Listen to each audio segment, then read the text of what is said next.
السلام علیکم۔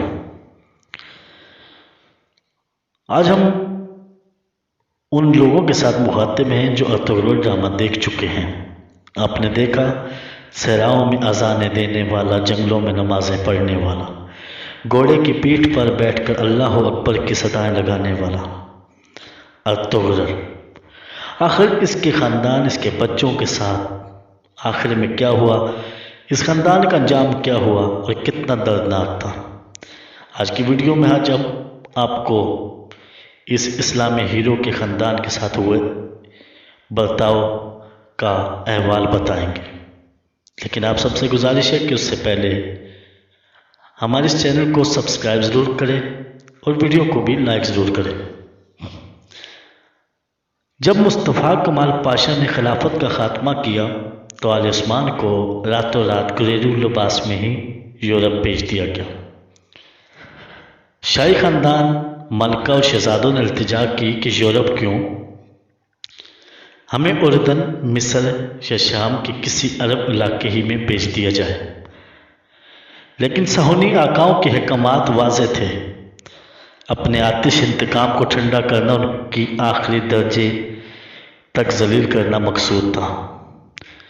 چنانچہ کسی کو یونان میں یہودیوں کے مسکن سالون ایک اور کسی کو یورپ روانہ کیا گیا، اور آخری عثمانی بادشاہ سلطان وحید الدین اور ان کی اہلیہ کو راتوں رات فرانس بھیج دیا گیا۔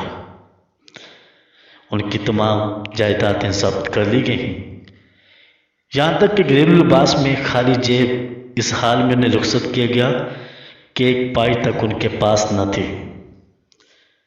کہا جاتا ہے سلطان وحید الدین کے شہزادے منہ چھپا کر پیرس کی گلیوں میں کاسہ گدائی لیے پھرتے تھے، کوئی انہیں پہچان نہ پائے۔ پھر جب سلطان کی وفات ہوئی تو کلیسا ان کی میت کو کسی کے حوالے کرنے پر آمادہ نہ ہوا، کیونکہ دکانداروں کا قرض ان پر چڑھا ہوا تھا۔ بالآخر مسلمانوں نے چندہ کر کے سلطان کا قرض ادا کیا اور ان کی میت کو شام روانہ کیا، اور وہ وہاں سپرد خاک ہوئے۔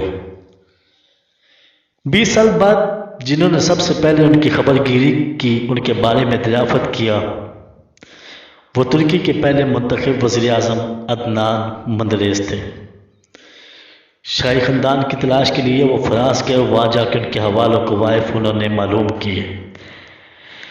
پیرس کے سفر میں وہ کہتے تھے کہ مجھے میرے آبا کا پتہ بتاؤ، مجھے میری ماں سے ملاؤ۔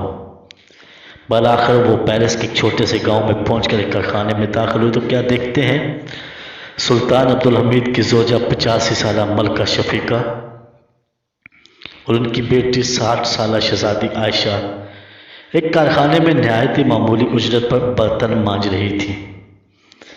یہ دیکھ کر مندریس اپنے آنکھوں سے آئے ہوئے آنسو نہ روک سکے اور زاروں قطار رو پڑے۔ پھر ان کا ہاتھ چوم کر کہنے لگے، مجھے معاف کیجئے، مجھے معاف کیجئے۔ شہزادی عائشہ نے پوچھا، آپ کون ہیں؟ وزیر اعظم عدنان مندریس نے جواب دیا کہ میں ترک کا وزیر اعظم عدنان مندریس ہوں۔ اتنا سننا تھا تو وہ بول اٹھی، اب تک کہاں تھے؟ اور خوشی کے مارے وہ بے ہوش ہو کر گر پڑی۔ عدنان مندریس جب انقرہ واپس آ گئے تو انہوں نے کمال اتا ترک کے دوست اور اس وقت کے ترکی کے صدر جلال بیار سے کہا، میں آل عثمان کے لیے معافی نامہ جاری کرنا چاہتا ہوں اور اپنی ماؤں کو اپنے پاس واپس لانا چاہتا ہوں۔ بیار نے شروع میں تو اعتراض کیا، مگر مندریس کے مسلسل اصرار پر صرف عورتوں کو واپس لانے کی اجازت دی۔ پھر عدنان مندریس خود فرانس گئے، ملکہ شفیقہ اور شہزادی عائشہ دونوں کو فرانس سے ترکی لے آئے، مگر شہزادوں کے لیے معافی نامہ جاری کر کے ان کو اپنے وطن واپس لانے کا صحرا محروم اربگان کے سر جاتا ہے جب وہ وزیر اعظم کے منصب پر فائز تھے۔ پھر جب مندریس پر جھوٹا مقدمہ چلا کر ان کو تخت دار پر لٹکایا گیا تو مجملہ الزامات کے ساتھ ساتھ 2 الزامات یہ بھی تھے کہ انہوں نے 30 سال بعد ترکی میں عربی زبان میں اذان دینے کی اجازت دی، جسے کمال اتا ترک اور اس کے ساتھیوں نے ترکی میں بند کر دیا تھا۔ انہوں نے حکومت کے خزانے سے چوری کر کے سلطان کی اہلیہ اور بیٹی پر خرچ کیا۔ اس لیے وہ ہر عید کے موقع پر ملکہ اور شہزادی سے ملاقات کے لیے جاتے تھے، ان کے ہاتھ چومتے تھے اور اپنی جیب خاص اپنے ذاتی صرفے سے 10,000 لیرہ شہزادی عائشہ اور ملکہ شفیقہ کی خدمت میں پیش کرتے تھے۔ جب 18 ستمبر 1961 کو عدنان مندریس اور ان کے 4 ساتھیوں کو ملٹری کورٹ نے شہید کیا تو دوسرے ہی دن ملکہ اور شہزادی بحالت سجدہ وفات پا گئے۔ یہ سلوک ہمارے نام نہاد سیکولرزم کا ڈنڈورا پیٹنے والوں کا اسلام اور مسلمانوں کے ساتھ نہ کوئی مروت، نہ شرافت، نہ صلح رحمی، نہ قربتاری، نہ اخلاق کا پاس اور نہ قدروں کا لحاظ۔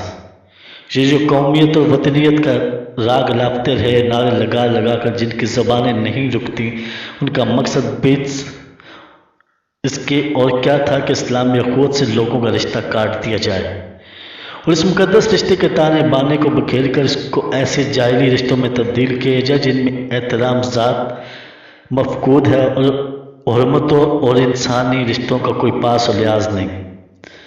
روئے زمین پر موجودہ شیطان کے چیلوں سے کبھی بے خبر نہ رہنا، اور ہاں یہ کسی بچوں کو سلانے کے لیے نہیں بلکہ سوتوں کو جگانے اور جوان مردوں کو کمر بستہ کرنے کے لیے سنانا کہ اٹھ کر اب بزم جہاں کا اور ہی انداز ہے، مشرق و مغرب میں تیرے دور کا آغاز ہے۔